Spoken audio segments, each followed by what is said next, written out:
Doncs moltes gràcies per convidar-me, però encara més gràcies per el que entenc. Jo a l'Escola dels Encants se sent bé? No la conec, és la primera vegada que vinc, ja he fet un parell de voltes, però conec amb un dels professors d'aquí, que es diu Andrea, no? Que fa classes no sé de què, de psicomotricitat, que ell és italià, i llavors va ser ell el que fa unes setmanes em va venir a fer una entrevista perquè ell porta també una ràdio a Itàlia i em va conèixer arran d'això i després em va venir a veure un altre dia i em va dir mira, és que jo treballo en una escola que es diu Els Encants i que és una escola molt interessant perquè doncs, té un projecte educatiu una mica peculiar dintre del que són les escoles públiques, perquè ja sabem que hi ha escoles privades que amb molts finançaments i diners doncs, poden fer virgueries, diguéssim, amb els nens. Però això fer-ho a l'escola pública, doncs jo vaig entendre que Els Encants éreu com pioners.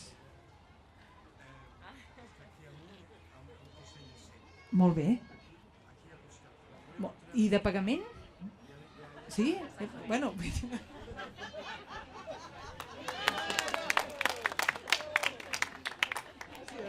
No, és que això de pagament, aquest matí l'he deixat en un pàrquing i ara he pagat 22 euros quan he sortit, o sigui que...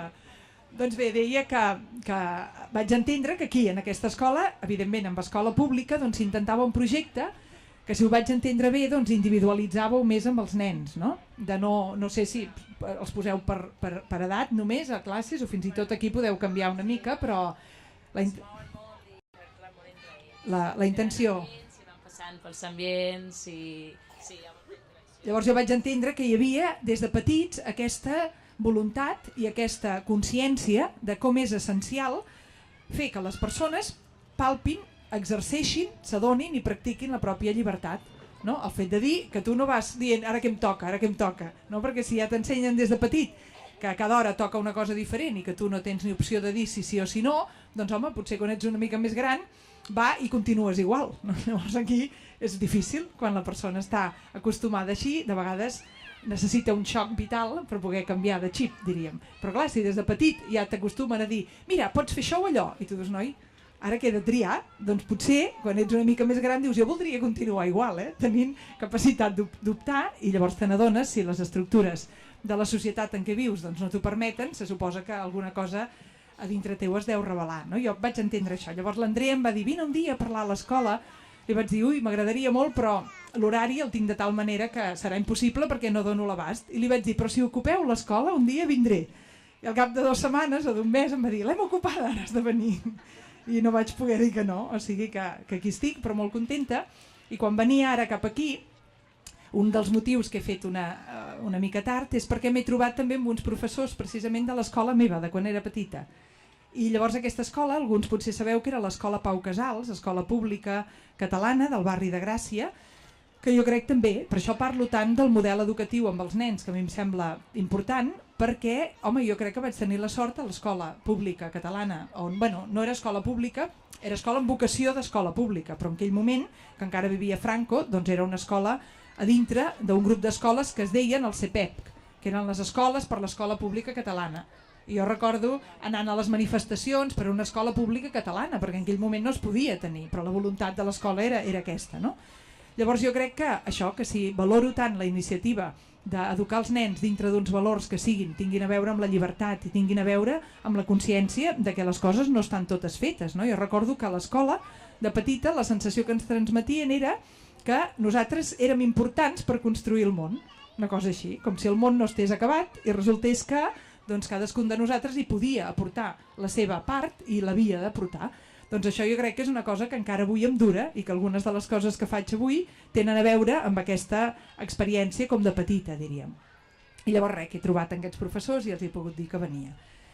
Llavors a mi em sembla que dintre del que seria aquest comentari que avui us volia fer doncs era en aquesta línia de valorar o almenys compartir amb vosaltres de quina manera em sembla essencial, i això crec que té a veure amb el projecte polític que amb l'Arcadi estem engegant, però també amb les reivindicacions que feu vosaltres, crear espais on podem superar el que en molts altres espais de la vida està plantejat com una oposició, que és entre el que en puguem dir el propi desplegament personal, individual, radical de la llibertat personal i la intercanvi o l'articulació solidària amb tots els de l'entorn.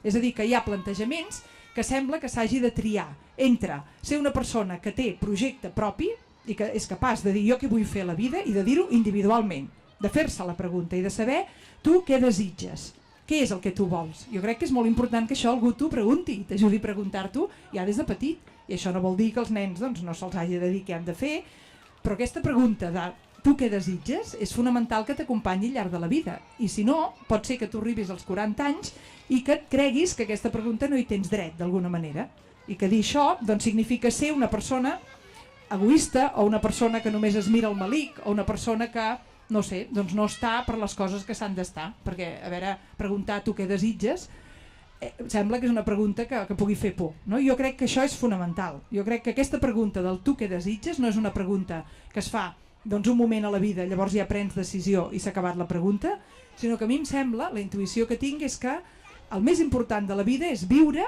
sent capaç de fer-te aquesta pregunta si convé cada dia, o millor, cada hora, o a cada moment, no?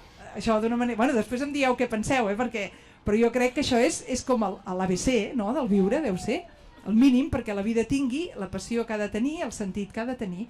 I parlant de sentit, doncs torna a ser una cosa que lliga amb això que us volia dir, que de vegades sembla que el sentit de la vida, tant si és en una religió com en qualsevol altra tradició espiritual o com en qualsevol altra tradició humanista, sembla que el sentit hi hagi hagut uns genis al llarg de la vida que l'hagin formulat i que els altres doncs, una mica heretem aquest llegat d'altres persones.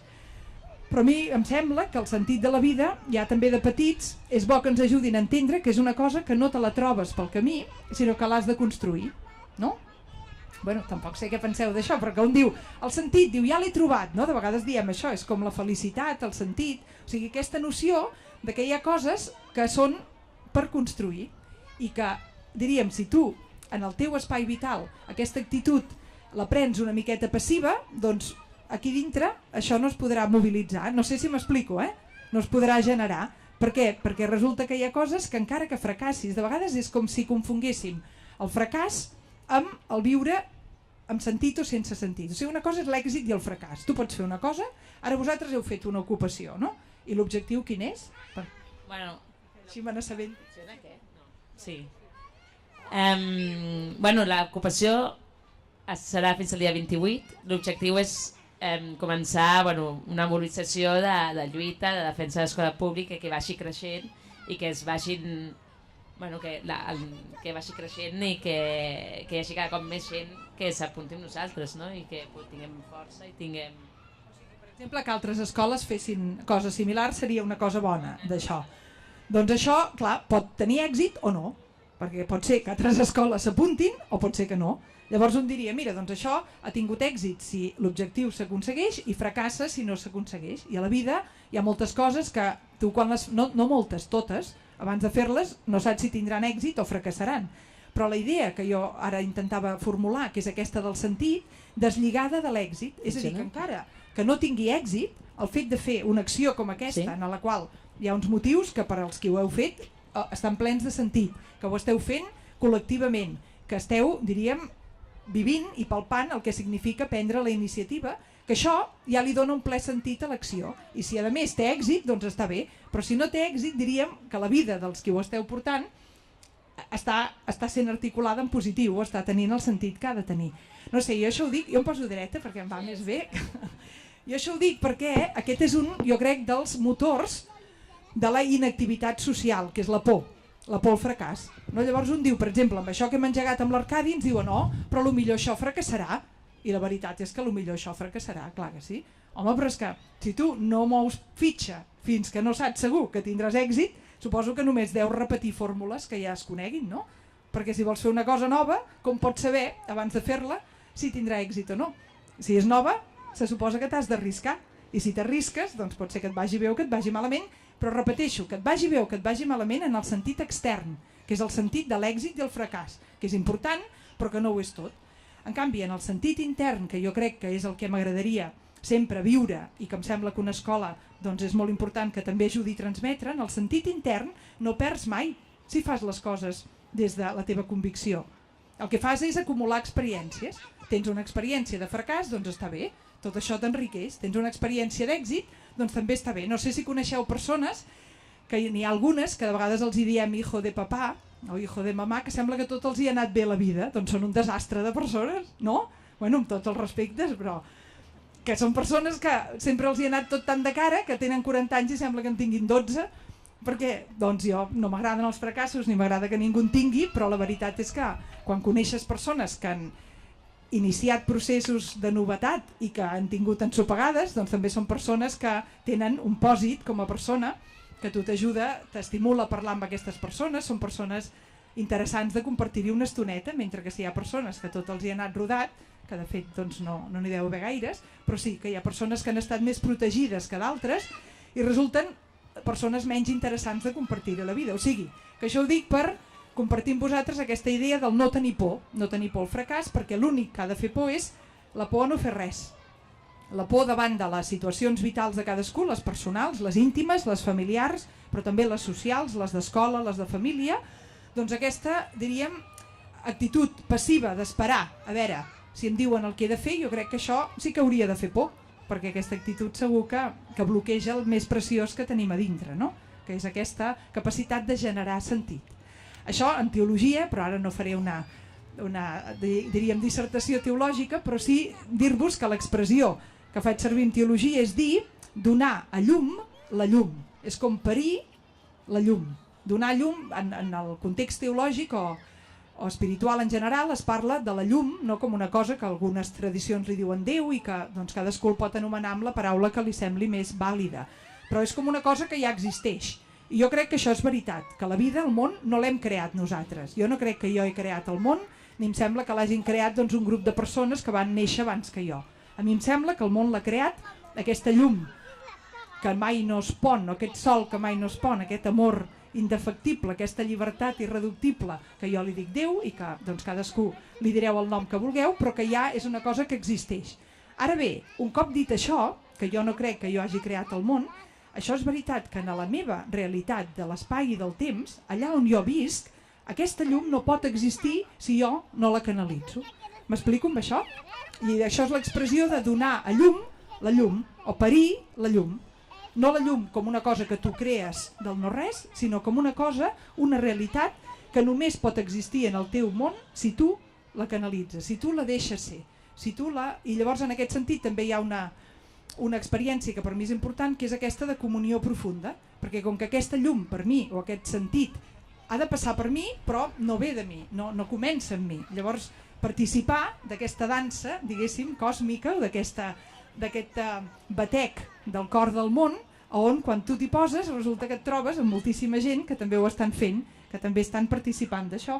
I jo crec que per aquí ve aquesta característica fonamental per aguantar una lluita social continuada, que és no només l'esperança de que doncs, després ja vindrà una altra cosa, sinó la joia, no? Perquè un sí està vivint doncs, una altra de les, crec, alienacions mentals o manipulacions, he dit allò de la por, junt amb la por al fracàs, de dir-te cuidado perquè això millor fracassarà i que tu puguis contestar molt bé, potser sí que serà un fracàs extern, però si jo ho faig amb tot el cor, internament, no sé quin nom té, però fracàs no em sona que hagi de ser això, no? Aquesta és una, i l'altra, diguéssim, seria aquesta idea de dir, com que tu ets compromesa per la lluita i t'interessa la justícia social i tot, has de posposar la joia. Això ve després. Ah, no, jo no la vull després, la joia. La joia de viure també ha de ser per avui, no? Els nens no els hi hem de dir, mireu fillets, això està molt negre i vosaltres espereu-vos a que canviem el món per començar a riure. No, la cosa de la gratuïtat, de la bellesa, de la joia, de les dimensions de la vida que eixamplen el cor, aquestes són per avui, no són per demà ni per demà passat. I per tant, aquesta capacitat o aquesta potser formulació d'algunes lluites socials de vegades ho han formulat com allò de que ho volem tot, no? Doncs ho volem tot, jo em penso que és el mínim que es pot demanar. Posats a demanar no demanarem pas només una part. I això el que significa és aquesta capacitat també de disposar a la pròpia vida d'espais de gratuïtat. Això per mi és essencial i també en els nens. Jo recordo que a l'escola meva, aquesta a la Pau Casals, de petits hi havia un professor que es deia Agustí, que ens feia això, expressió corporal, que és el que fa l'Andrea també, igual ell també ho fan els nens aquí, però jo me'n recordo que jo tenia 10 anys i aquest professor ens va dir un dia, mireu, aquí en el linòleum aquest de la, es diu així el linòleum, no? El terra aquest com de suro, no? De la sala de música, ara us poseu tots per aquí terra, us arrupiu ben arrupits i jo posaré una música Això igual és una pràctica que us la sabeu de memòria, però jo us explico l'impacte que em va fer, que encara ara me'n recordo. Ens va dir, us arrupiu així tots i jo posaré una música i cadascun de vosaltres, llavors ja estàvem tots arrupidets allà amb els ulls tancats, i ens va dir, cadascun de vosaltres ha de pensar que és una llavor. Però de què és una llavor, això ho sabreu vosaltres, no? Un potser serà la llavor d'un arbre, d'un roure, potser un altre serà la llavor d'una rosa, potser un altre serà la llavor d'una espiga de blat, no sé, cadascú sabreu de què sou una llavor. Però ara jo, quan comenci a posar la música, cadascú de vosaltres s'haurà d'anar desplegant a veure aquesta llavor, doncs de quina manera s'expressa en el món. I bueno, va posar la música, llavors cadascú, clar, tu estaves allà rapadet i el primer era dir, jo de què sóc llavor? Jo no m'havia fet mai aquesta pregunta, no? Llavors ja sents la música i dius, bueno, doncs del que et surt, t'inspiren o t'apropes amb aquesta intuïció profunda que és tan important de desvetllar ja des de petits, perquè després si no s'atrofia i costa una miqueta més de grans, però si algú li sembla que no la té desvetllada, que no pateixi, que sempre s'hi és a temps, però millor si de petits ja te l'ajuden a desvetllar. Llavors, clar, entronques amb això perquè no t'han dit què has de fer i llavors comença a sortir de dintre doncs aquesta capacitat d'expressar, veus al teu voltant els teus companys que cadascú està fent una cosa diferent i tu estàs expressant aquesta llavor que portes a dintre. Doncs bé, això va ser un sol dia, una sola pràctica que vam fer amb un professor a l'escola quan tenia 10 anys. I ara doncs en tinc 46 i encara me'n recordo d'això. O sigui que la tasca d'una escola, jo crec, bueno, ho sabeu més bé que jo, però que és fonamental i que de vegades pels professors, no? I molts sou pares aquí, però pels pares igual, no? Amb una tasca educativa hi ha moments molt d'usos, tant pels professors com pels pares, i dius, és com si li vas abocant en aquesta canalla i no sembla que retinguin rem en segons quins moments, no? Però que clar, això també és com una llavor que es va sembrant i que no saps mai quan donarà el seu fruit. I la meva experiència és que no hi ha ni un sol acte o gest d'amor que quedi en va. El que passa és que de vegades el que volem és que dongui un fruit immediat, no? Com si fos una màquina d'aquestes expenedores de productes mercantilistes consumistes que tu els hi poses el duro o l'euro, el que sigui, i ja et surt el producte. I clar, la canalla, per sort, i les persones no som així, no? Ens poden donar tota diríem, l'input necessari, però dintre d'aquesta màquina, que no és màquina sinó que és persona, han de passar coses que són peculiars i que cadascú passen amb el seu ritme i que aquesta paciència de respectar el ritme vital de cadascú, em penso que és la tasca educativa més maca i la que és un repte més gran, com de fer aquesta individualització, no? I llavors surt la cosa quan surt i moltes vegades aquesta sensació de jo diria m'educo o dono amb aquest grup i aquest grup potser, o aquesta canalla o aquesta criatura a mi no em dona, però que la cosa també és una cadena i que tu tot el que plantes amb amor dona un fruit, però potser després el donarà quan aquestes criatures que ara teniu seran pares o mares i tindran els seus fills i faran una sèrie de pràctiques en aquest sentit. Aquest punt, diríem, de la llibertat personal i de la consciència de la pròpia dignitat, que em sembla tan important de començar a estimular i aprendre des de petits i que jo entenc que aquí a l'escola ho feu, doncs és també el punt principal, i ara ja ha passat a la vida adulta, d'aquest procés o d'aquest procés polític que doncs, amb l'Arcadi voldríem engegar. Perquè bàsicament, nosaltres ja sabeu que hem fet un manifest i que això es pot consultar a la web i adherir-s'hi i tot, però que bàsicament el més important d'aquest manifest per mi és el que dit amb un eslògan, amb una frase, seria la recuperació del subjecte polític. I recuperar el subjecte polític vol dir aquesta agència, és el mateix, no? Aquest dir, qui fa la transformació social? Doncs la transformació social, jo que sàpiga, i potser sabeu altres exemples, però jo que sàpiga, des de dalt no ha vingut mai.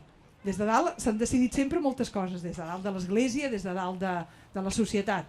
Però el que en diem transformació social, jo crec que si mirem la història sempre ha vingut d'això que en diem des de baix. I per què? Home, és lògic de pensar, no? Perquè si hi ha un status quo, si hi ha un estat de coses, hi ha unes persones que en aquest estat de coses estan a dalt, doncs deuen ser els que menys interès tenen en què canviï aquest estat de coses, no? Vaja, sembla una cosa fàcil, però és bastant lògic. De vegades sí que passa que s'escull amb una persona o a nivell polític o doncs, a nivell eclesial on sigui, que és capaç de fer canvis positius. Això ha passat al llarg de la història. Però la meva percepció és que sempre que ha passat això és perquè aquest líder o lideressa ha copsat el moviment que ja existia a la base.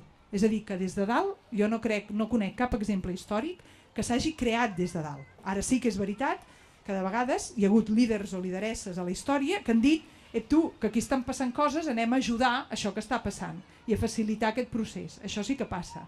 Però en qualsevol cas, tant si des de, diguéssim, dalt hi ha aquesta capacitat d'unir-se en el procés com si hi ha resistència, sempre el canvi social ha vingut al llarg de la història des de baix, des de la gent, diríem, que s'adona, perquè ho viu en pròpia carn, de les injustícies de l'ordre social del moment. I jo crec que estem en aquest moment. Avui en dia ja hi ha una majoria, és la meva percepció, una majoria social, una majoria de la població a Catalunya, i més enllà, però bé, ara em senyaré a Catalunya, una majoria de les persones que els sembla que el moment de dir prou ja era ahir.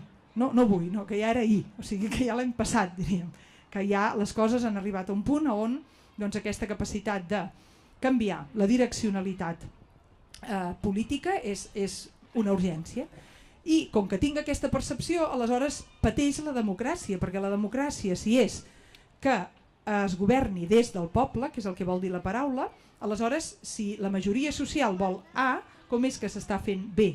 És una pregunta bàsica, però torna a ser una pregunta per qüestionar el règim establert. Per això hi ha molta gent que diu que els governs actuals, no només a l'estat espanyol, sinó a tot el sud d'Europa i segurament més enllà, estan deslegitimats democràticament. Per això no hem només de dir-ho, perquè només dient la frase no n'hi ha prou. El que s'ha de fer és dir, portem al carrer i portem a la lluita social, com esteu fent vosaltres, quines són aquestes mesures que ens semblen urgents i necessàries, i si els governants del moment no són capaços d'articular-les, el que hem de fer és convidar a que vagin uns altres a fer-ho. I això, com sabeu, en aquesta iniciativa amb l'Arcadi, la proposta que fem és fer un procés constituent. I un procés constituent què vol dir? Vol dir poder obrir a Catalunya la possibilitat de decidir no només si volem un estat propi o no el volem, sinó si volem, de vegades per fer un joc de paraules podem dir volem una Catalunya independent, però nosaltres el que volem és una Catalunya diferent. Independent, si el poble vol decidir això, però sobretot diferent. I diferent vol dir que sigui capaç d'aturar aquest increment de distància entre rics i pobres i aturar aquesta situació que fa que els interessos d'una minoria passin per davant de les necessitats de la majoria de la població. No sé, jo tinc més coses per dir, però potser estaria bé fer una mica de diàleg, o que ho feu normalment, perquè jo m'imaginava que més que una conferència és com un col·loqui i vosaltres fem una mica de conversa. Si algú vol parlar, passem micros. Jo et volia preguntar dues coses o proposar dues preguntes. La primera és que va sortir una mica també ahir, estem intentant fer una mica de link mental conforme van passant els dies entre les coses que es van produint aquí, van venir diverses persones, el Marcos Armentero, que va estar en vaga de fam 23 dies per defensar els drets dels treballadors, els seus propis, però també els dels treballadors de Telefònica, va venir l'Arcadi, va venir una persona que es diu Àngels Vives, que és una psiquiatra que està molt implicada en temes de salut mental, i ahir va venir l'Ada Colau, que també ens parlava d'aquest tema del grup, de l'empoderament, etc. Com que hi ha com una liaison, hi ha com una connexió, i també amb ella li proposàvem aquest tema de que sembla que l'ésser humà necessita aquesta feina grupal, de reunir-se, d'estar junts pensant i a més, a partir d'aquest pensament generar una acció, que seria la cosa interessant, aquesta construcció que tu també menciones. El que passa és que, com nosaltres quan vam arrencar això, ens trobem que, com tu dius, tenim por i després no saps, et desanimes, és normal. A més hi ha un cansament també, perquè imagino, allà estem com a la meridiana d'aquesta experiència i estem esgotadíssims i creiem que segurament l'acabarem, però això també genera un esgotament. Doncs, per una banda, preguntar-te què fem quan en aquell moment en què et desanimes o et sembla que ningú et segueix o et sembla que tot això no té cap sentit. Això per una banda. I la segona pregunta que et volia fer és que el dissabte muntem aquí, com per acabar això abans de la gran manifestació, muntem una taula rodona sobre l'educació i convidem gent que ve des dels 0 anys fins als 99, per entendre'ns, o sigui, de totes les institucions de l'educació, de l'Albressol fins a la universitat, i provocar una mica un debat transversal en aquest sentit. Sembla entendre que tu bandiries amb molt de gust la paraula fracàs, ja ens agrada, perquè sembla que sigui la gran preocupació dels nostres governants, el fracàs escolar.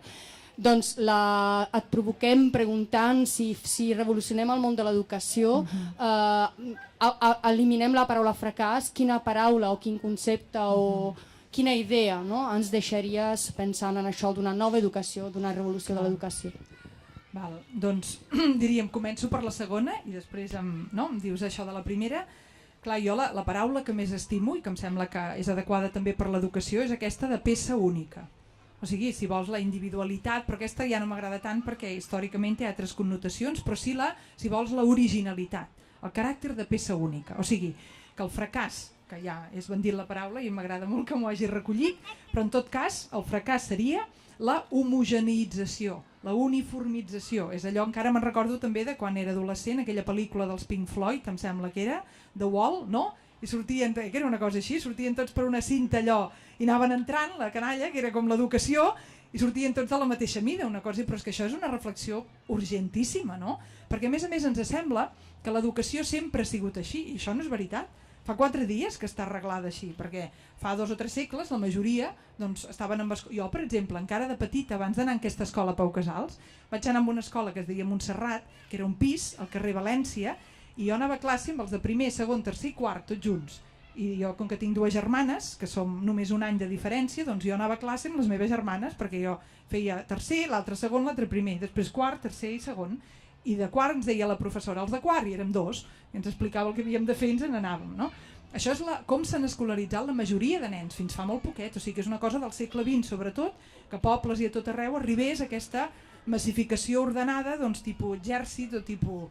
Per tant, jo crec que el més urgent en educació, diria que és això, és redescobrir la bellesa i l'eficàcia, si vols, perquè també és així, i la bondat i la fascinació d'estimular el caràcter de peça única i d'originalitat radical i profunda de cada nen i de cada professor, perquè també els professors us fan passar pel tubo, no? Perquè també un diu, no, jo vull ensenyar així, no es pot, tu has d'ensenyar el temari que et diuen, en l'ordre que et diuen i amb l'estil que et diuen, doncs prou, això a mi em sembla que és el més urgent, i que aquesta estandardització també és molt curiós de reflexionar-hi perquè es produeix en un moment en què tenim, com ja acostuma a passar, no, això, com un discurs alienador o fal·laç, perquè el discurs aquest de l'originalitat, aquest és un discurs de consumisme, no? Precisament, és el discurs de dir no siguis com tothom, tu compra tu de color vermell, el que és el mateix, que et ven la mateixa casa, però el teu que sigui de ratlles, o per exemple als Estats Units, quan hi vaig anar hi havia aquesta idea d'escriure els noms diferents, no? O sigui, les persones es deien un nom comú, Cheryl o el que sigui, però tothom s'ho escriu diferent,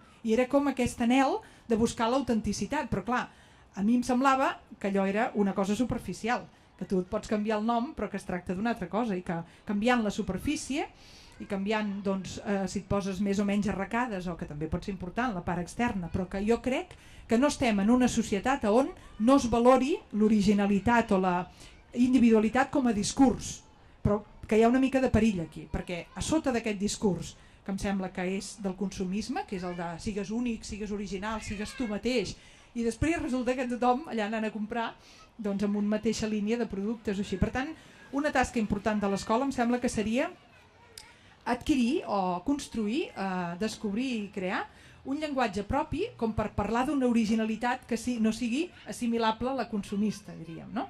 Perquè aquí hi ha com una apropiació del llenguatge. També del llenguatge de la llibertat. Quan parlo de la llibertat, doncs clar, sembla que els grans adelits de la llibertat són els de la societat capitalista o són aquests valors que... I jo crec que s'ha de parlar de la llibertat, jo almenys ho desitjo, que s'ha de parlar de l'originalitat de cadascú, però que això s'ha de posar en un marc que ens allunyi d'aquests marcs consumistes, no? I a mi em sembla que l'educació seria això, bueno, ja ho vol dir, no?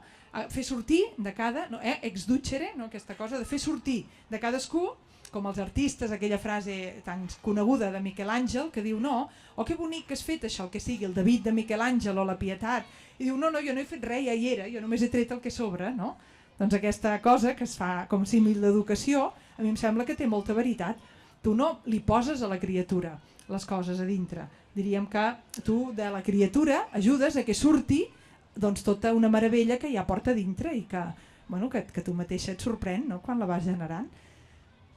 I l'altra part, que era aquesta del desànim, no? Clar, jo crec que aquí segurament hi ha com un doble nivell. El primer seria quan comencem una acció, com ara la vostra aquí, doncs home, ser al màxim de realistes i clars amb quin és l'objectiu, perquè de vegades un diu, home, esclar, és que volíem, tot i que el fracàs, ja he dit que per mi és una de les trampes, no? Tenir por al fracàs, i tampoc vol dir això apuntar baixet, ho pots dir, doncs jo el que vull és canviar el món, mira, no hem pogut en una setmana, llàstima, però sí que és important, vull dir que tampoc un ha de rebaixar, però que és important tenir-ho clar, no? Què és el que esperem, i encara que sigui un objectiu que sembli boig o que sembli massa gran, no, a mi això no em fa por, però el que crec que genera de vegades cansament és que no ho tenim clar, no? De dir, ho fem, bueno, no sé ben bé per què, llavors això sí que jo crec minva l'energia de la persona. I d'un grup encara més, perquè llavors resulta que un es pensava una cosa, l'altre es pensava una altra, i aquí doncs hi ha un conflicte intern que es podia haver estalviat. Ja dic, no per baixar el llistó i per dir anem només a dir que l'únic que volem fer és una xocolatada el dimarts i així segur que tenim èxit. No vaig per la via de l'èxit, però sí per la via de la consciència plena. No? Jo crec que la consciència plena és l'estat ideal de la persona. Bueno, això dintre de la regla de Sant Benet, que és la meva del monestir, diu ser conscient de la presència de Déu, i de nou cadascú s'ho tradueix en el seu horitzó vital i pot dir doncs, consciència plena de ser, consciència de la vida, consciència del que sigui, no? De la positivitat, però que és un estat que com si ens haguessin acostumat a estar una mica dormits o adormides, no?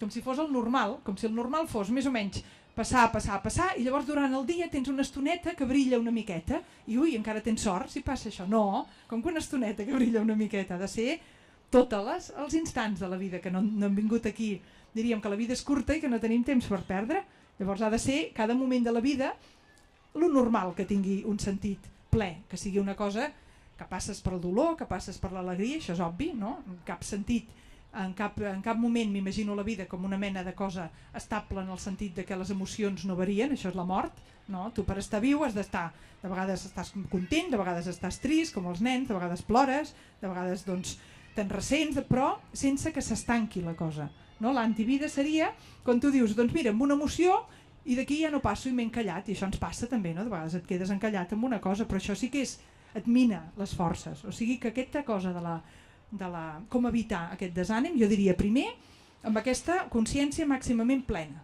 de què hi faig aquí, per què he vingut i quin és el meu, i després aquesta cosa que tu has dit del grup, jo crec que és molt important, no? Que de vegades amb un grup ens sembla que hem de, com es diria això, hem de dir les coses o compartir les coses que toquen, no? I les que no, doncs te les has de guardar, i això és perillós. Per què? Perquè una cosa és el que toca i una altra és el que és. I resulta que si tu en aquell moment estàs trist o estàs preocupat, o el millor que pots fer en el grup és aportar el que tens, el que ets, perquè és l'únic autèntic, i això dona vida amb un grup. En canvi, si tu dius, ui, jo ara tinc por que això no sortirà, però per no desanimar els altres no dic res, t'ho notaran igual, perquè és com els nens, que el que noten és la veritat del que va per dintre, i a més passa una cosa, que és que si no t'hi poses tu amb la teva autenticitat, la dinàmica de grup s'afableix i no saps per què, i és perquè té les seves normes, i la norma passa per la veritat, i és igual, i un grup no ha de tenir por tampoc a fer un moment de baixón. Diu, tu, estaven tots que semblaven una colla de funerària, una cosa així, bueno, però d'allà, l'endemà, em va sortir una cosa, o sigui, no, confiar, suposo, no? Però confiar, no com un confiar passiu altra vegada, com dir confiar ja arribarà a la solució, un confiar que des de l'autenticitat es fa camí i que tu no has de fer veure que estàs content si no ho estàs, i si tens un interrogant tu posa'l al grup, que ja n'hi haurà un altre que potser té alguna cosa a aportar, o potser resulta que tots tenen l'interrogant i llavors l'energia del grup fa una baixada, però tampoc passa res amb això. Després l'endemà d'aquí en surt una cosa, per exemple, els grans creatius. Això és un tema en medicina que tampoc ara m'allargaré amb això, però igual alguns que sou del ram sanitari ho coneixeu. Aquesta cosa de la depressió, d'anomenar depressió i etiquetar mèdicament estats anímics que són l'avantsala de la creativitat.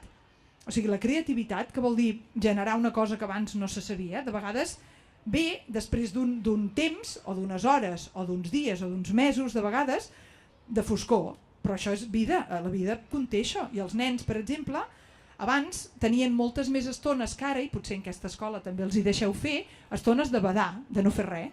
Jo me'n recordo quan era petita, arribàvem a casa després de l'escola i què havíem de fer? Res. No havíem de fer res. Anàvem amb les meves germanes a jugar, era lo normal. Jo de deures no em vaig tenir fins als 10 anys i encara me'n recordo com plorava el primer dia perquè no havia entès això dels deures, i l'endemà, que no has fet no sé què, jo deia, com fet? A casa? Què vols que faci a casa de l'escola? No havia entès això. O sigui que jo fins als 10 anys no hi havia deures i l'únic que feia era jugar, però és que això és molt important. I avui en dia, doncs no sé els nens vostres i els d'aquesta escola, però jo tinc 2 germanes i els nebots ara ja són més grans, però tenen uns extraescolars un darrere l'altre.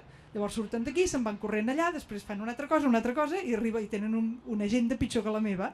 I arriben a la nit i s'han de dutxar i han d'anar a dormir l'endemà a primera hora.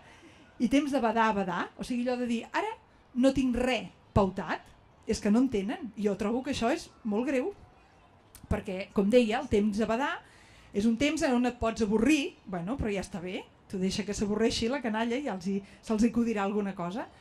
I jo crec, com deia, que això és l'avantsala de la creativitat i que en la medicina contemporània cada vegada més s'ha estirat la noció de depressió clínica, per tant una etiqueta mèdica, s'ha estirat per aplicar a totes aquelles experiències vitals doncs que baixen una miqueta el to vital, com si lo normal fos com una màquina, està sempre en un nivell determinat, i no, és normal que baixi el to vital i tu has de saber que això és normal i que si et baixa el to vital de tant en tant ets una persona normal i que si estàs tot el dia a la mateixa freqüència ets una mica anormal, perquè no és normal això, és normal i llavors hi ha aquest recurs a certs medicaments o substàncies perquè se suposa que lo normal està sempre com si fos, no sé, les 8 del matí, doncs no, al migdia s'ha de fer la migdiada, després hi ha unes cosetes normals i per tant aquesta cosa, no diria la millor cosa és l'autenticitat i el saber que així com la persona pot tenir baixades i pujades, els grups també, però que si allà cadascú posa l'autèntic seu, doncs confiar que es genera un dinamisme que sempre és sorprenent. I la frustració moltes vegades, o de vegades, és perquè un té com uns canals prefixats, no? De dir, ara hauria de passar això, doncs mira, no ha passat, però confiem, perquè segur que a partir d'aquí en pot sortir una cosa bona, no? La confiança. Més coses.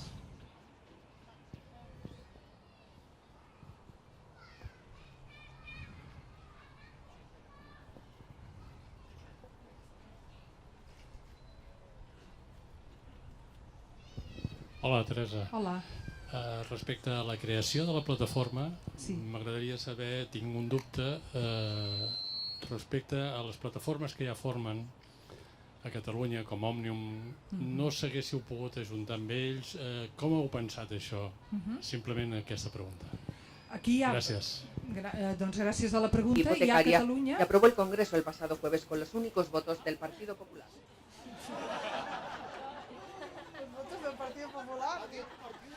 Sabotatge.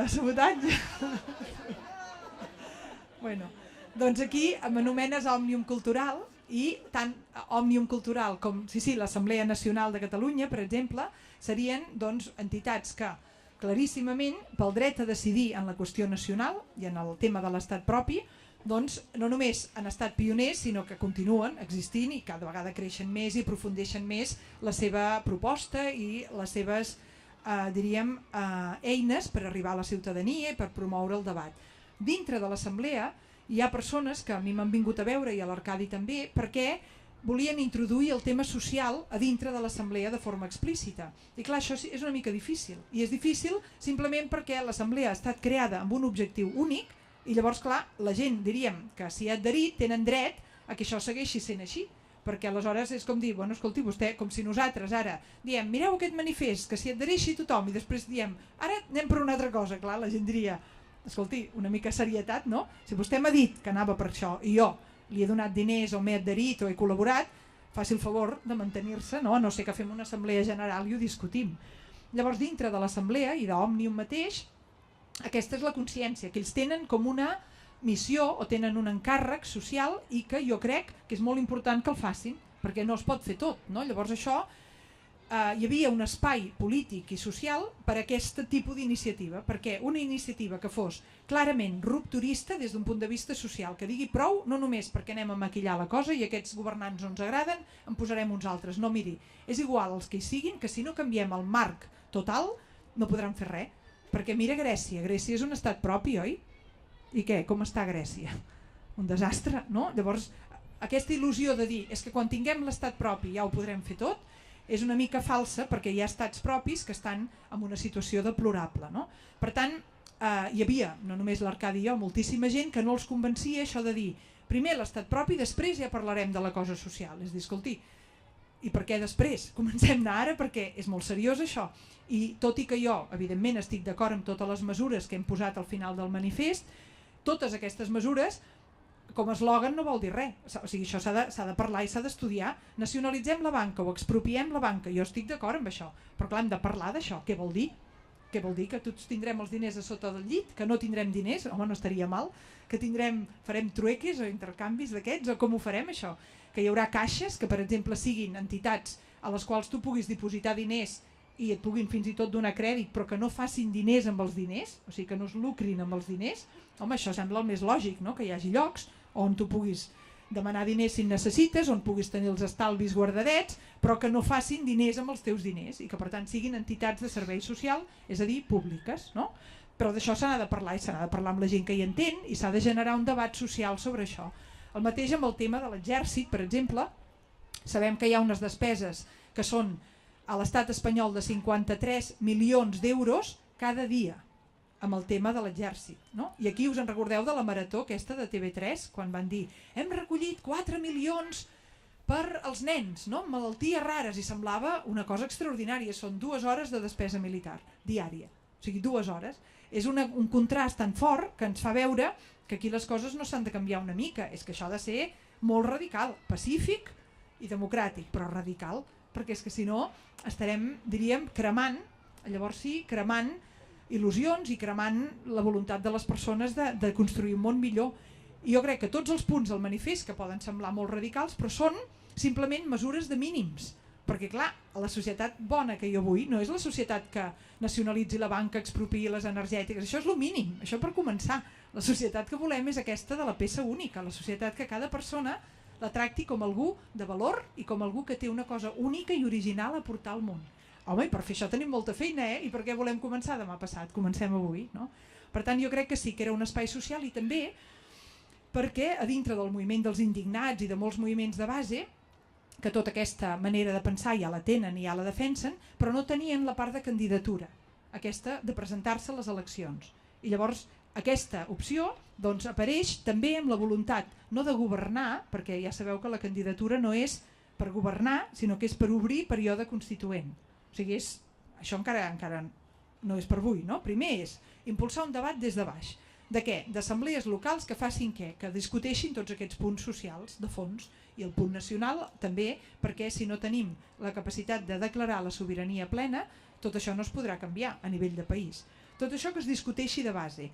I si aquestes assemblees tiren endavant i la cosa va quallant, llavors es tractaria de fer primàries entre tota la gent, totes les assemblees, perquè sortís una llista amb uns candidats i candidates que anessin a les eleccions i que si guanyen la majoria, l'endemà proclamin període constituent. O sigui, que comenci oficialment i legalment, legítimament, un període, llavors sí, de tota la població per discutir aquest model de país i aquest model d'estat que volem. I clar, mentre duri el període constituent, que dura 1 o 2 anys, no és una cosa ràpida, doncs d'alguna manera s'haurà de governar. O sigui que mentrestant aprofitarem per expropiar la banca, les energètiques, això ho anirem fent. Mentrestant no sigui cas que després de la constituent surti que volen tornar a la banca privada, almenys haurem passat 2 anyets doncs, amb un projecte social diferent, perquè també, i amb això acabo aquest punt, és molt important per mi reflexionar sobre aquesta cosa del dret a decidir en el següent sentit, de reflexionar d'una manera crítica. Per què? Perquè un diu, dret a decidir, doncs amb això ja sembla que ho has dit tot, no? Si tu deixes el dret a decidir, doncs cadascú és lliure i decideix. Ja, però falta un detall, Dret a decidir en quin context? Perquè clar, jo quan vaig fer allò de la grip, que m'has anomenat al principi, aquest era el punt, no? La gent deia, escolta tu, cadascú es pot posar la vacuna, cadascú és lliure si vol o no. I jo clar que me n'adonava d'això, però deia, sí, escolti, però si a mi em venen i em diuen, miri, tinc una vacuna que és excel·lent, és eficaç i no té efectes secundaris, que la vol per la seva filla. Home, jo què diré? Oh, i tant que la vull. És obvi que el meu dret a decidir està condicionat per la informació que rebo. I això és una obvietat, no? Aleshores, amb el dret a decidir no n'hi ha prou. El que hem d'aconseguir és que la informació que ens arriba, que el debat col·lectiu, que l'imaginari col·lectiu pugui anar de la A a la Z. Si tenim un imaginari col·lectiu de la A a la Z, llavors sí, triem. I si va de la A a la Z en tant que possibilitat, si jo trio, si sé que és possible la A, la B, la D... Ah, mira, l'Andrea sí que ha vingut, si m'han dit que no. Si jo sé que és possible Si jo sé que és possible de la A a la Z i trio una lletra, això es pot dir que he triat amb llibertat. Però si m'han dit que només hi ha la A i jo trio la A, veia quina llibertat. O si m'han dit que només hi ha la A i la B i jo trio, aquesta tria no és una tria lliure, perquè resulta que m'han escatimat les 25 altres lletres de l'alfabet. Llavors aquest procés hauria de ser perquè persones que fins ara no s'ho han plantejat mai diguin, però vols dir que podem sortir de l'euro? Ah, és que podem. Ah sí? I si sortíssim estaríem com els hi ha passat a Islàndia, que no? Estaríem millor i no hi hauria la gent al carrer i els desnonats i això. Home, escolti, doncs sortir ara mateix. Però clar, això, perquè algú pugui arribar a pensar, s'ha de generar el debat que faci que aquestes idees per moltes persones es converteixin en possibles. I llavors sí, si per tu són possibles, llavors jo em refio que tu tries amb llibertat. Però si per tu ja és impossible una cosa, la teva llibertat és una llibertat que se'n diu segrestada. No sé, m'he explicat amb això? No. Sí?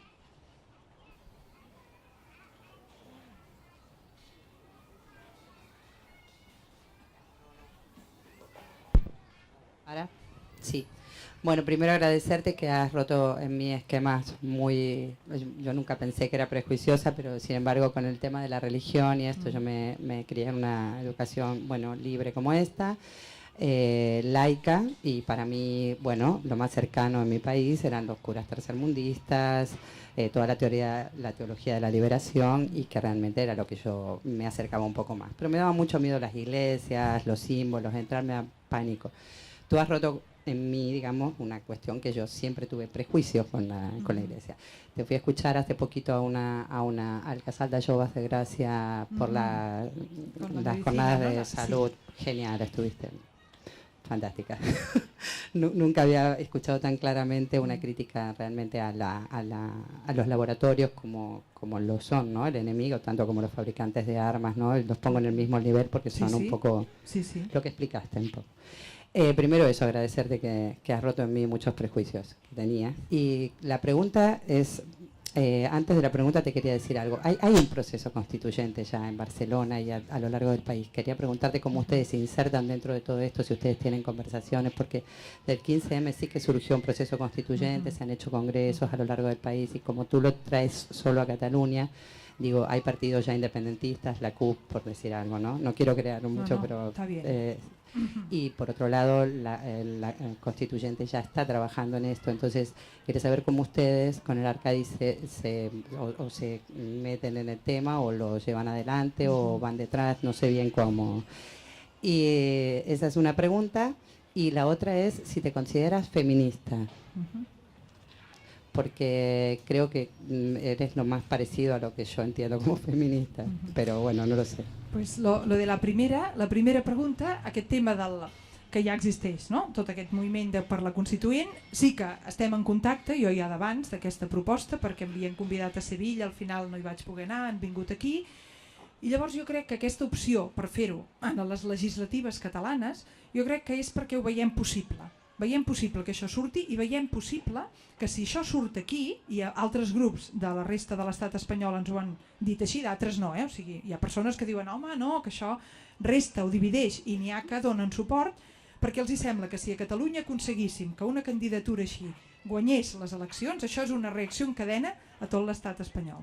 Perquè, clar, això d'Islàndia ja és bastant fort a Europa, no? I han volgut que no es noti gaire, que no se sàpiga gaire, que no es conegui, perquè clar, quan un comença a dir no es pot nacionalitzar la banca, i no, diu, ui, que aquests ho han fet, ho han fet? A veure tu, si ho han fet els islandesos, per què no ho podem fer aquí, no? Doncs una mica aquesta intenció, i que per mi el més important, i ara ja et comparteixo la meva visió, el més important és, també, amb això de trencar esquemes, doncs per mi el nacionalisme, que tradicionalment, amb motius, queda associat a la dreta, no? A una cosa conservadora, i a persones doncs, que es volen agafar amb aquest tema de la identitat, doncs perquè no tenen una amplitud de mires prou gran per poder dir, escolta tu, que la humanitat tots som germans i germanes.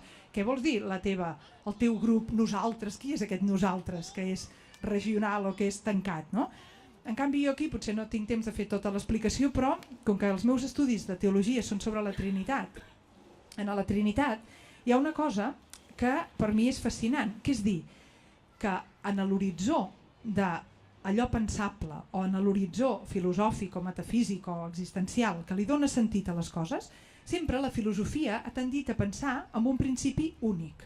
No? Per exemple, els presocràtics de filosofia, doncs sabeu allò del principi de l'aigua, o el principi de la terra, o el principi és l'aire, el principi és el logos, la paraula, o el principi és la raó. O sigui, diferents pensadors de totes les cultures han tingut la tendència d'estructurar un principi únic o, també ha passat, una multiplicitat, com dient, escolta, i per què aquesta mania de reduir-ho tot amb una unitat? Mira la multiplicitat de les coses i deixa-la tranquil·la com a tal multiplicitat.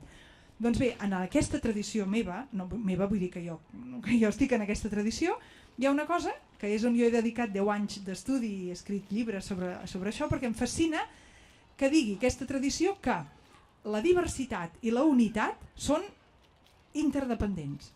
És a dir, que no es tracta de triar sobre si tu creus que el món descansa sobre una unitat o si tu creus que descansa sobre una pluralitat, sinó d'entendre que la unitat que val la pena només és tal si és plural i que la diversitat és condició de possibilitat per la unitat veritable. I això, a la pràctica, per mi vol dir que per ser veritablement comunió de pobles, no? Per ser veritablement universals, que és el que jo vull ser, no? Jo no vull dir, no, mira, a mi m'interessen els catalans, vés a saber com els defineixo, què són els catalans, no? I l'altra gent doncs ja s'ho faran, no, això ho trobo ridícul, no? Un nacionalisme excloent a mi em sembla que no té base ni filosòfica, ni espiritual, ni de cap tipus.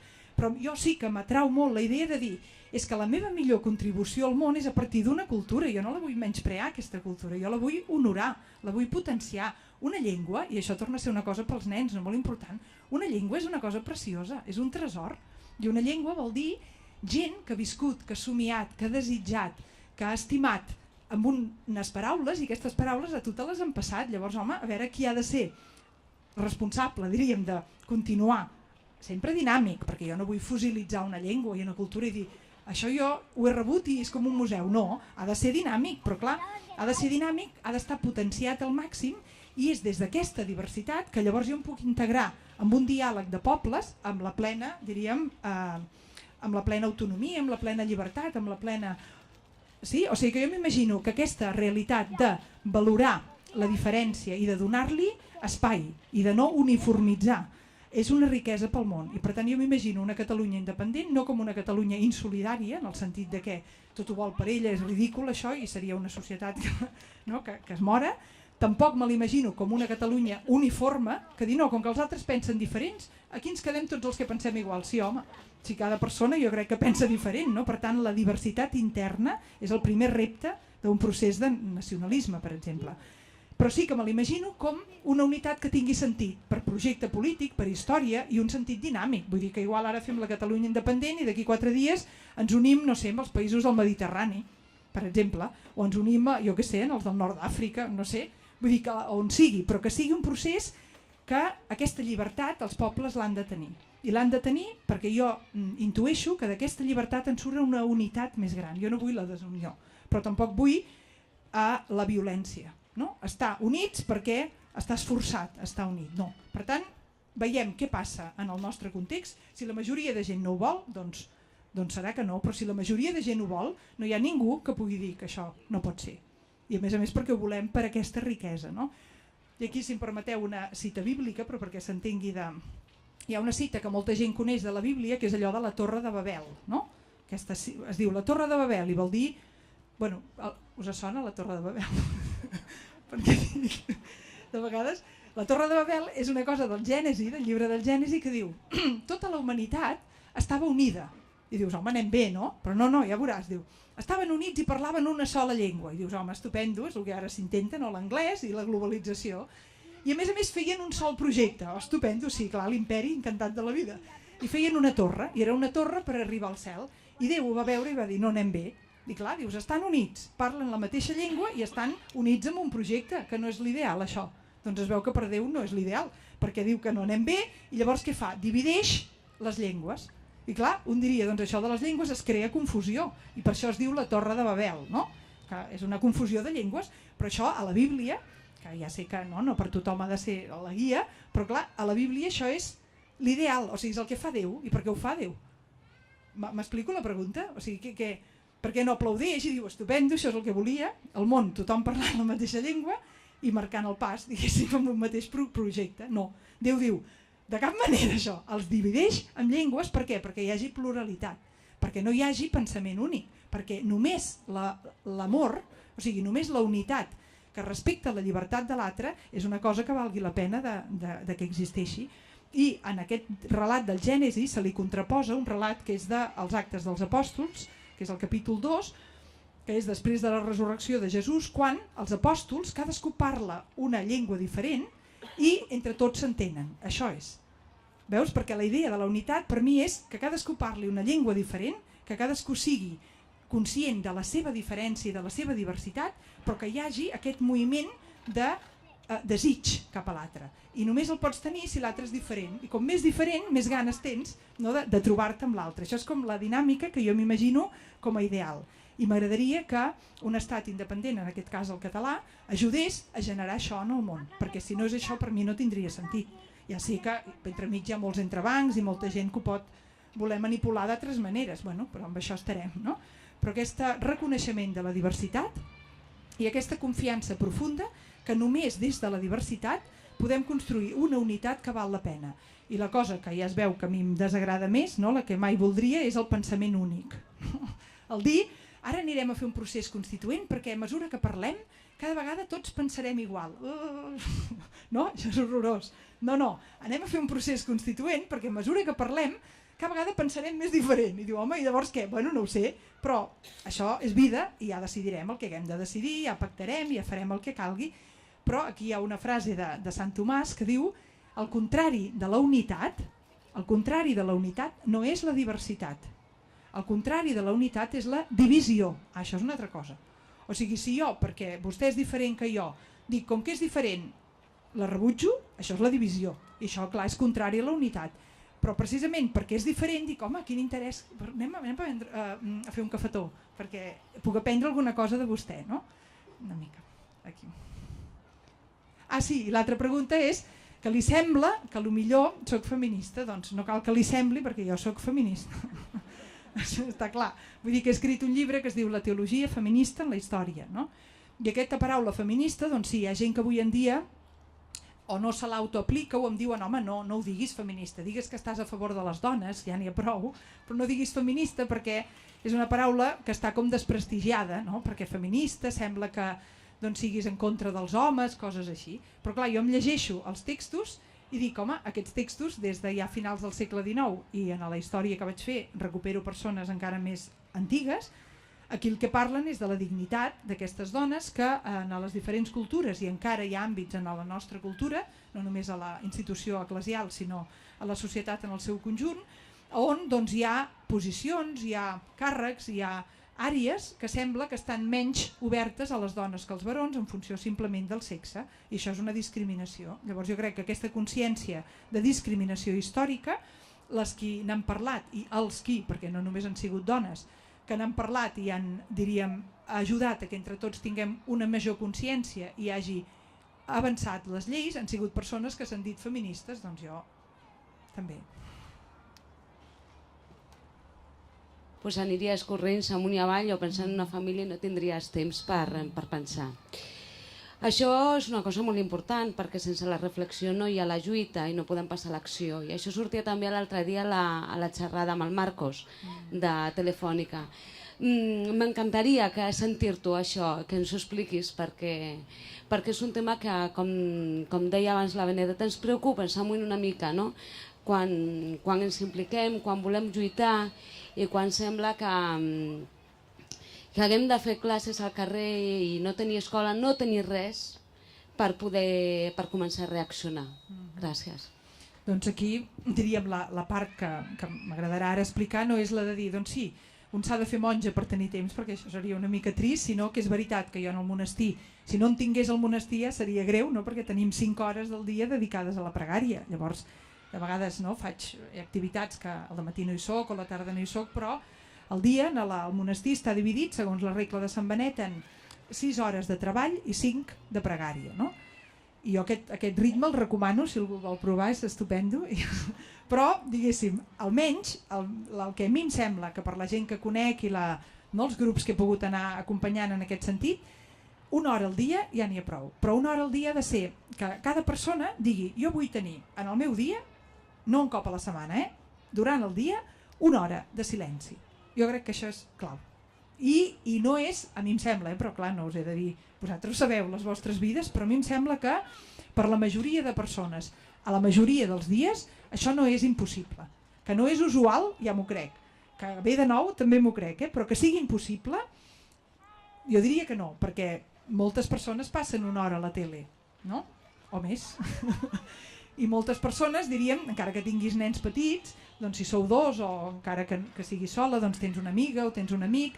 O sigui, jo diria que es pot organitzar, això si es vol, però llavors tenint en compte doncs, que no predico per als monjos i monges, sinó per gent normal, que tenen vides normals, aquesta hora al dia, com me la imagino? Doncs clar, no me la imagino com una hora de dir, doncs ara aprofitaré per llegir tots els llibres que no... Jo no m'ho imagino així, m'agrada molt llegir, crec que és molt important llegir, i també a part d'aquesta hora de silenci, ara posarem l'hora de lectura, però diguéssim, si només en teniu hora, una, jo la faria de silenci, o sigui, d'escoltar la pròpia veu abans d'alimentar-te de la veu d'altres, que és molt important, però que segurament per feina i per ritme, no sé si veieu pel·lícules o sortiu un dia, coses de fora ja arriben, no? En canvi, l'espai de que això de dintre tu et connectis amb la teva veu interior, amb la teva saviesa interior, amb la teva desig interior, clar, això sí que de fora no et vindrà. Llavors, si tu no crees aquest espai a la teva vida diària, que si un dia no pot ser, no passa res, però que el ritme jo crec que ha de ser diari. Diari de fer què? Doncs de fer silenci. Tu et pares, tu respires a fons i no sé, cadascú trobareu. Jo la manera que vaig trobar quan vaig entrar al monestir, jo em pensava que a mi m'agradava pregar. O sigui, abans d'entrar vaig entrar al monestir l'any 97 i abans d'això havia fet estones de pregària o caps de setmana, d'anar amb un grup i fer doncs, un cap de setmana de pregària i sempre m'havia trobat molt bé. Jo pensava que era una persona que no li costava pregar i que m'agradava fer-ho i que clar, no tenia temps per fer-ho més, però que si tingués més temps ho faria més. Això és el que em pensava abans d'anar al monestir. Però clar, és molt diferent que tu preguis quan tu vols que no anar-te'n al monestir i estàs fent el que sigui, un article, estàs escrivint alguna cosa o parlant amb algú i sona una campana, clinc, clinc, clinc, estona de pregar. Home, és una mica diferent, no? Llavors, clar, jo m'asseia allà a la cel·la i deia, estona de pregar. Una eternitat i havia passat mig minut. Ara us estic parlant de l'estona que en diem de lectura o de lecció divina, que és una hora i mitja després de vespres, perquè quan anem al cor, que també no, sempre són pregàries obertes, que podeu venir tots els que vulgueu, això vol dir, arribes al cor, es canta un himne, llavors seiem, llavors una germana fa una antífona, l'altra contesta amb un salm, llavors tothom repeteix, llavors això és més entretingut, diguéssim, és pregària, però és una pregària coral, és diferent, i cantem i tot això. Però llavors hi ha una estona que és mitja hora al dematí i sobretot aquesta hora i mitja del vespre, que si tu estàs inspirat no passa res, però com no estiguis per la labor, diguéssim, al cap de mig minut ja et fa mal l'esquena i et fa mal tot d'estar en una cadira mig minut i has d'estar-t'hi una hora i mitja. Llavors a mi em costava això, em començava a posar de mal humor, sortien com els fantasmes interiors, no? Que si també heu fet silenci això passa, llavors doncs que si aquesta, que si l'altra, que no sé, comences a tenir pensaments que dius per estar-me donant voltes amb això més vol que vagi a fer alguna cosa de profit, però no, paciència, no? Surten tots aquests fantasmes i jo no se'm va ocórrer cap altre recurs que aquest com diàleg amb el propi cos. A mi em va anar molt bé això, el noviciat. Llavors això què vol dir? Que jo m'asseia allà i deia, com estic? Que sembla una pregunta rara, no? Perquè tu dius, home, tu li preguntes a l'altra gent tu com estàs, perquè clar, l'altre tu no saps com està, però tu no et preguntes a tu com estic, perquè se suposa que si algú ha de saber com estàs ets tu, no? Però no, jo me'n vaig adonar que jo no sabia com estava, no? Jo no ho sabia, si estava trista potser no ho sabia, o si estava nerviosa i jo podia no ser-ne conscient. Llavors la meva primera pregunta m'asseia allà i deia, a veure, jo com estic? I tancava els ulls i veure com estava, i potser, almenys això és com ho vaig fer jo, però no hi ha fórmules, jo crec que cadascú ha de trobar la seva, però a mi el que em va anar bé és començar a prendre consciència del cos, i del cos vol dir que me n'adonava, no? Que potser tenia com una pressió aquí a l'estómac o una cosa aquí a la gola, llavors li posava colors, mira, això és de color blau, això, però no ho heu de fer així, jo només us poso l'exemple. I el que em passava és que a mi em va anar així la cosa, començava a fer com aquest prestar atenció en el cos i arribava un moment o que em posava a plorar o que sortia i llavors hi havia un canvi i això ja era més emocionant perquè aquí ja hi havia un filet d'autenticitat, em semblava a mi, no? Una cosa nova, una cosa que jo abans no la sabia, o sigui, a mi no em servia per res seure una hora i mitja a donar voltes, no? A meditar en el sentit de dir anem a fer una reflexió teològica, no, això no és, no crec que això serveixi per res, però sí aquest obrir la percepció de la pròpia realitat interior, i a mi em va passar per la cosa aquesta dels colors i el propi cos. Llavors aquí, clar, jo sortia d'aquesta estona de diàleg amb el propi cos diferent, i llavors l'endemà doncs, tornava a ser un espai que no sé si se li pot dir pregària, però jo ho vaig fer així, almenys els primers anys. Però aquí es va anar com creant per mi una percepció diferent del que jo era o del que jo sentia, i jo crec que d'aquí n'és la llibertat interior, no? De que tu comences a conèixer-te el propi espai interior, que això en paraules de Santa Teresa, aquesta mística, ella deia així, té un llibre escrit al segle XVII, que es diu, al segle XVI, que es diu Les Morades, no? O el Castillo Interior. I en aquest llibre ella diu, mira, cadascú de nosaltres, no les monges contemplatives, cadascú de nosaltres som un castell que té 7 estances. I normalment vivim a la ronda del castillo, diu ella. No? Llavors estem allà a la ronda del castillo com si fóssim els guardes, mirant cap a dintre, perquè a la ronda del castillo quan plou ens mullem i quan fa sol tenim calor i hi ha sargantanes, no? I llavors diem, aquests que viuen a dintre del castell, aquests sí que viuen bé i som nosaltres, és casa nostra, això és el nostre castell, però nosaltres a la ronda del castillo. Diu, de tant en tant ens inspirem i entrem la primera porta, però llavors ella que coneixia la cosa dels castells deia, quan entres trobes una cosa que es diu el patio de armes, no? El pati d'armes, que tampoc té sostre. Llavors dius, home, no n'hi ha per tant, Aquí també si plou em mullo i si fa sol tinc calor i quan he obert la porta han entrat unes quantes sargantanes, tornem a sortir, pum, cap a fora. I ens passem la vida de la ronda del castillo al pati d'armes i no passem. I per mi el més bonic és continuar amb això de Santa Teresa, que llavors pots entrar a la primera, a la segona, a la tercera, a la quarta, ella va explicant, no?, el que troba en aquest viatge interior, i per mi el més bonic és quan arriba a la setena, que és la més interior de totes, això és el llenguatge de Santa Teresa, que és en aquesta tradició cristiana, diu, la última d'aquestes cambres, i dic no per les monges contemplatives, això ella ho diu per tothom, la última d'aquestes cambres és una cambra nupcial, que vol dir que amb això que el cristianisme en diu Déu i cadascú podeu posar el nom que vulgueu, amb la realitat última tu hi tens un diàleg de tu a tu, un diàleg íntim, un diàleg amorós i un diàleg que transforma i que crea una vida nova, com seria una unió nupcial, no?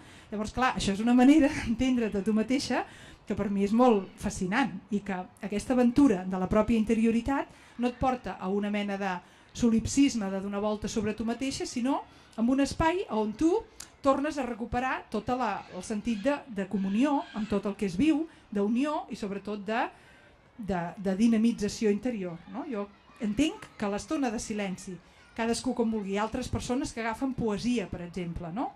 Que s'inspiren en poesia per fer l'estona de silenci, i la poesia és fonamental perquè una poesia no la pots entendre, una poesia et genera com una pujada de nivell cap a aquest nivell de l'art o de la gratuïtat, i tu amb una poesia pots fer després silenci. Hi ha gent que la música l'ajuda, no? Es posen una música i ja s'eleven, per entendre'ns, no?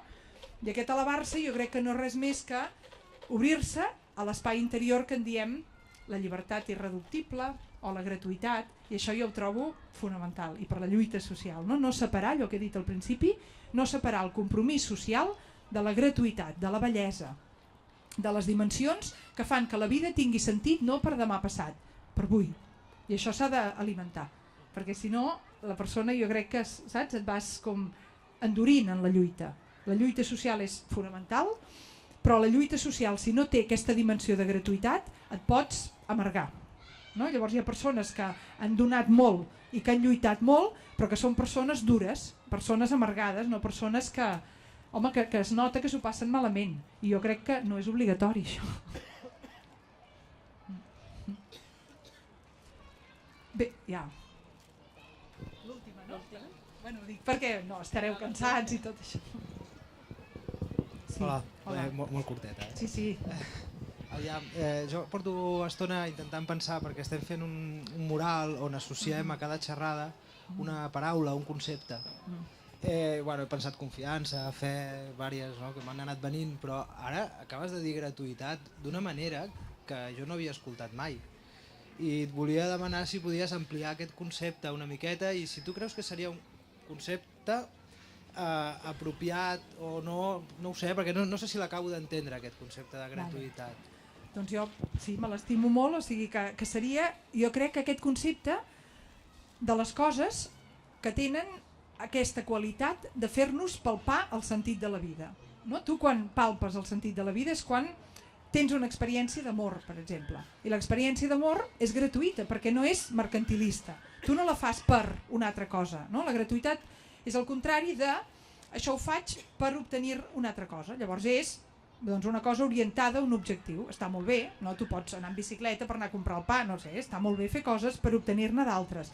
Però clar, no estem fets per això. No? La persona humana és d'una qualitat supraobjectual, està per sobre dels objectes, diguéssim. I aquesta qualitat per sobre d'allò que és manipulable o que és objectivable o que és, diríem, objectificable, això en diem, o se'n pot dir, la gratuïtat, i és una dimensió que és intrínseca, és vàlida per ella mateixa, i això són moltes paraules per dir una cosa molt senzilla. Un petó és gratuït o no ho és, llavors és, no sé, és un massatge d'un altre tipus, no? Però un petó, una mirada, no cal que sigui tangible, una estona de silenci, un escoltar música, l'art en general. Per això l'art és tan necessari per la revolució, perquè és l'ànima de la revolució. No? Això seria potser una definició de gratuïtat seria molt semblant a la llibertat, perquè és allò que interromp la cadena causal. O sigui, hi ha una manera d'entendre com funciono jo i com funciona el món que és per acció-reacció. No? Aquí hi ha unes hormones que pugen i tu fas no sé què. Hi ha gent avui en dia que fins i tot pretenen que les persones funcionem així, com per la cadena causal. Això se'n diu la naturalització de la persona, en filosofia, però és igual. Vol dir que si t'has enamorat et dirà no, això és perquè t'han pujat els neurotransmissors, no sé què. Ah, bueno, gràcies. Però què és això? Home, clar que segur que si estàs enamorat jo et puc mesurar els neurotransmissors i la dopamina la tindràs alta. Però això no vol dir que tu t'has enamorat perquè t'ha pujat la dopamina. I per què t'ha pujat la dopamina? Ah, sí, també t'ho explico. Això és perquè quan surt el sol, no sé... Sí, home, per mi això és horrorós, no? No, hi ha d'haver espai per la ruptura de la cadena causal, hi ha d'haver espai per l'esperit, és igual, les paraules, per la gratuïtat, espai per la llibertat. I això és una realitat que, com que jo crec que existeix, és important que en la teva vida li facis lloc, perquè si no et perds el millor de la vida.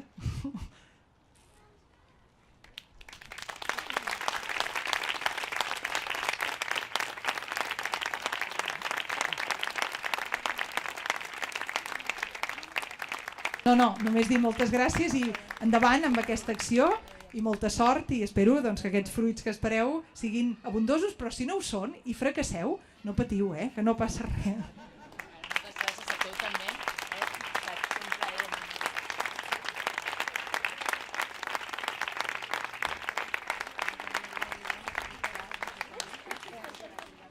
Sí.